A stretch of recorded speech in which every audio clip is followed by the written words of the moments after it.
Okay, good afternoon. Welcome to the Thurston County Board of County Commissioners. Commissioners check-in for Monday, November 25th, 2024. It's 2:02 p.m. My name is Ty Menser, Chair of the Board.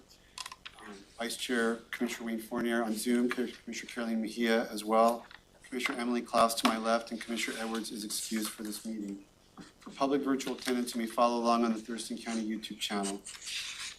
First up is reports on external boards and commissions from commissioners. Start with anyone who wants to volunteer. Commissioner Klaus, anything you want to report? I don't think so. Okay. Commissioner Fournier? No, sir, not at this time. Okay. Commissioner Mejia? Yeah, I actually have quite a few. Monday, I attended the WASAC meeting where Commissioner Franz gave a presentation on the multiple projects that they have in terms of affordable housing and DNR land. And she talked a little bit about the project in Lacey. So that was really good to see.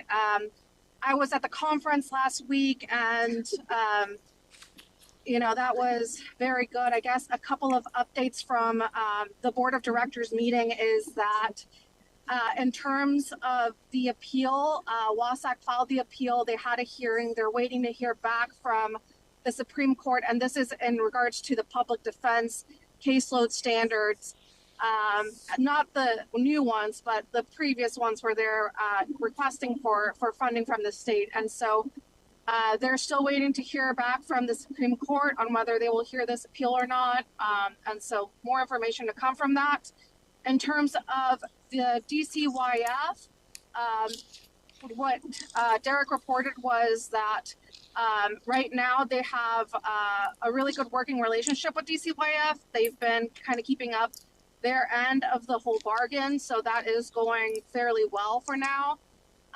And then one more thing is that the WASAC executive director recruitment is going to be starting, and the hope is to have a permanent executive director by May of next year. I attended the Law and Justice Council meeting. They had a data walk beforehand, and I just want to give Leah Landon a huge shout out for really bringing all the partners together to do this. And there were several ideas on how to improve the next data walks, where the goal is to have them in May and November of each year. And really the theme for that meeting was like 2025 is the year of data, right? And so I'm very excited about that.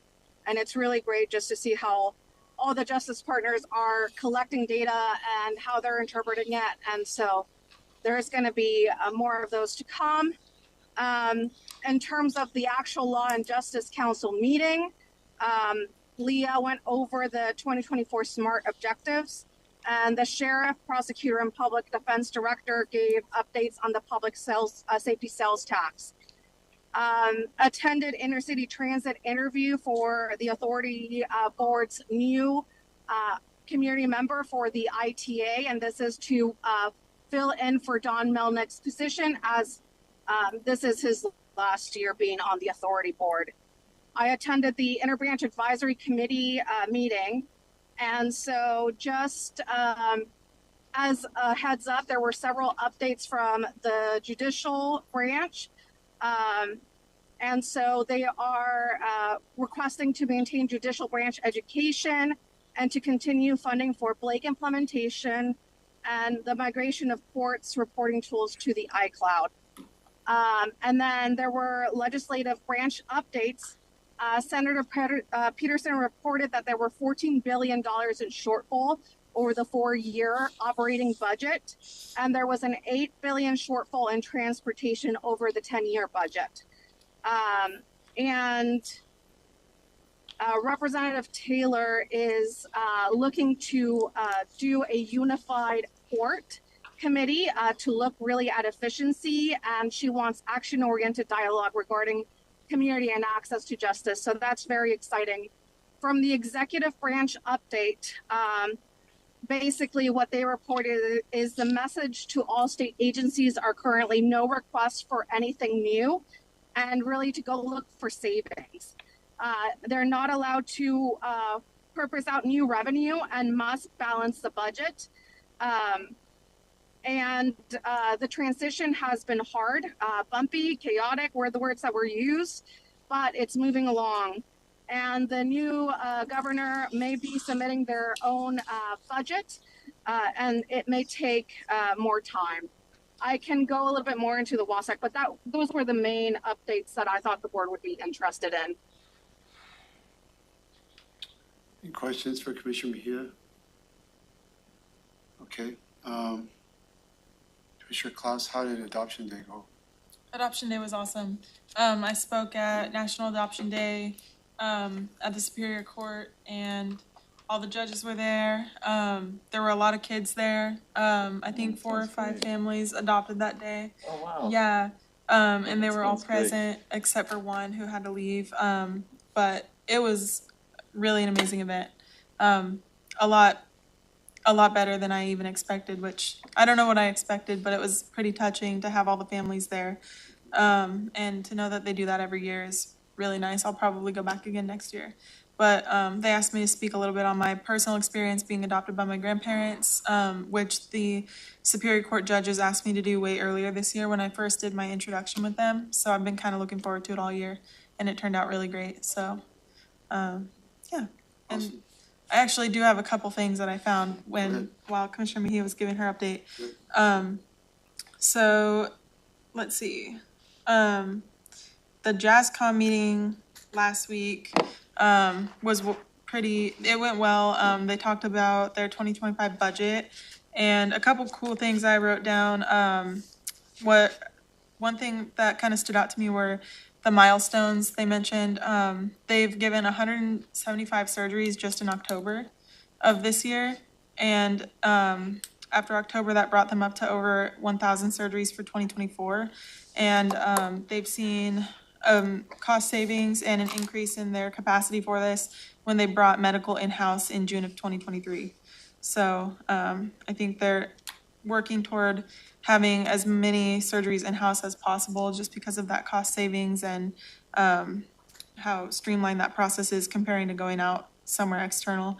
And then they also, during their legislative updates, mentioned that they'll be putting in a regional capital request to the legislature in 2025 to assist with their facility.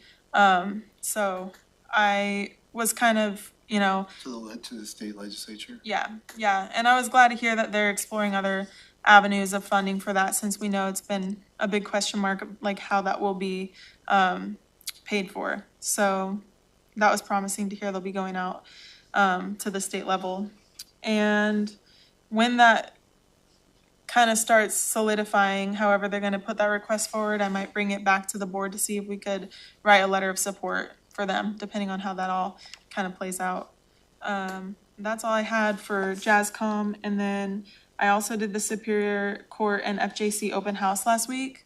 That was a full day. We started at FJC, toured the juvenile detention center area and some of the courtrooms. And then we also went over to the main campus and did a tour, an open house of the Superior Court, which was really nice. It was really informative because we actually got to sit in on some different types of cases, which was really interesting. Like they took us, we saw dependency hearings, we saw involuntary treatment hearings, and just a couple of other different kinds. So that was really nice. You say us, who is the audience? Let's see. So there was a legislative aide. I can't remember whose aide she was, but it was nice to have that state perspective there. And then, of course, Linda went, and on behalf of you, I'm assuming, or she's just really interested. But it was nice to have her there, friendly face. And then, let's see. It was a pretty small group. I'm trying to think who else was there.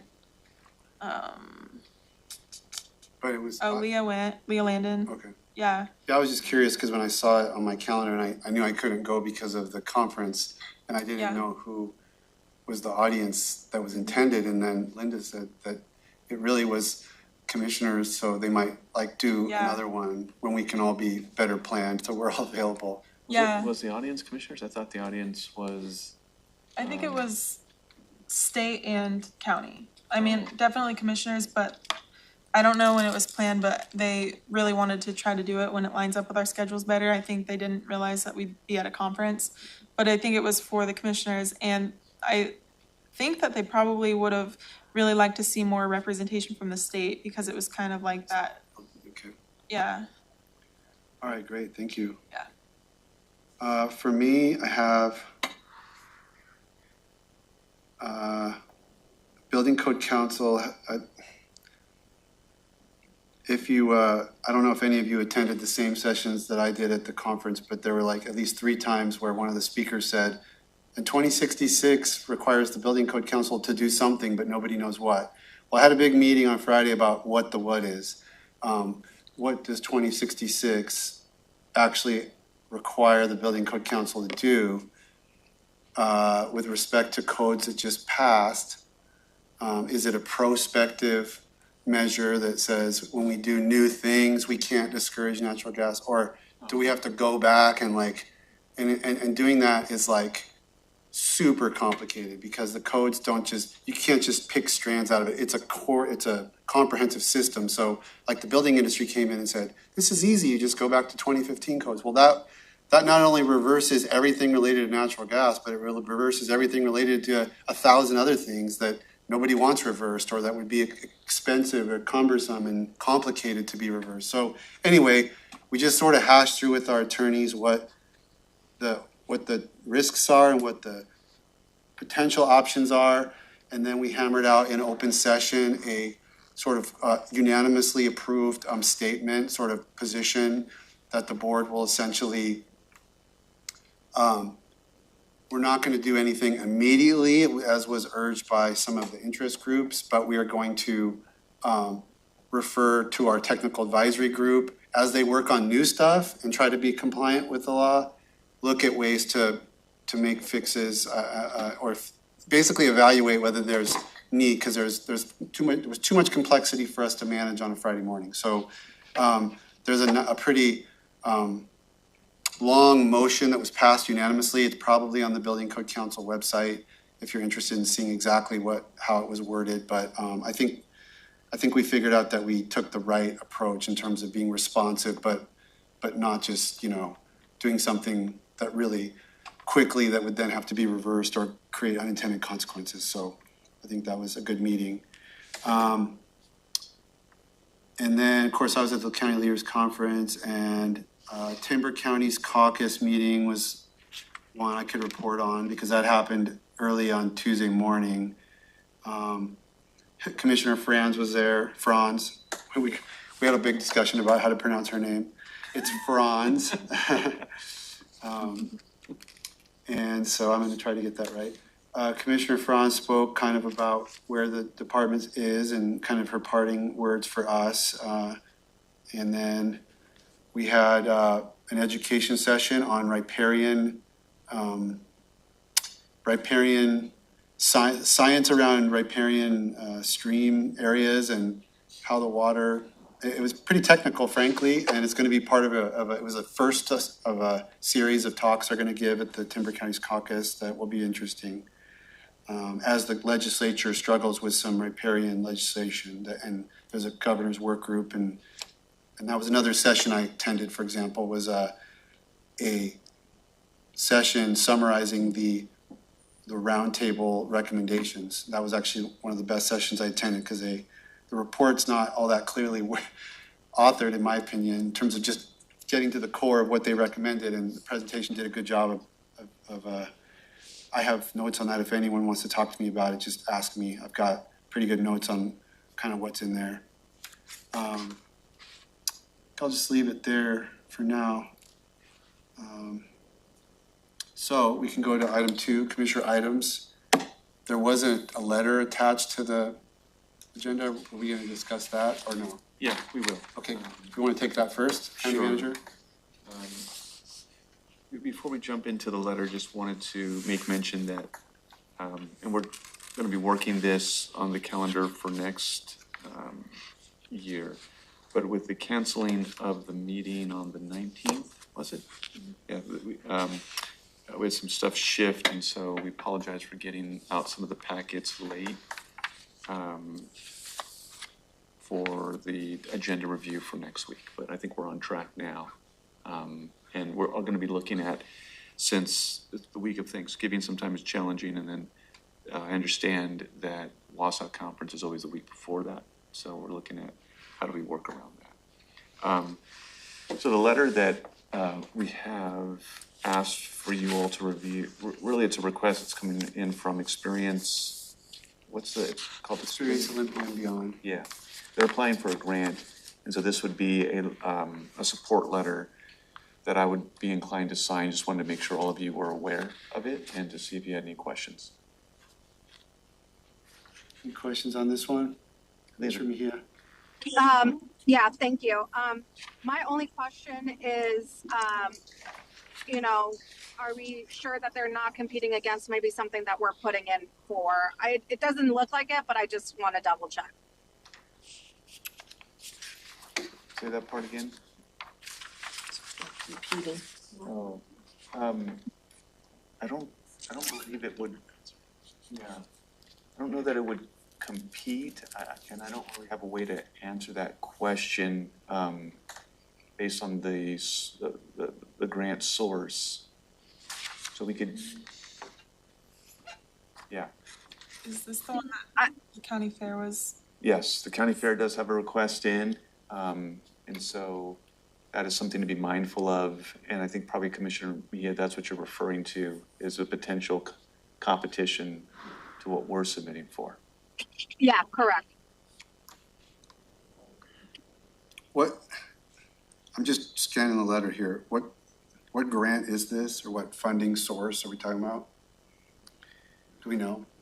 Yeah, go ahead, Amy. It's from it's the Rural Tourism Marketing and Production Grants, or the Content Creation Grant from the Washington, the State of Washington Tourism. Okay. And we, Josh, correct me if I'm wrong, but we are submitting something for the fairgrounds, correct? That's what I understand. Yeah. And the EOB is providing us a letter of support for that application as well. Did you hear that, commissioners online? The EOB is supporting the Thurston County Fair's grant request. Yes. Okay. Thank you. I just wanted to be sure, right? And that we weren't shooting ourselves in the foot as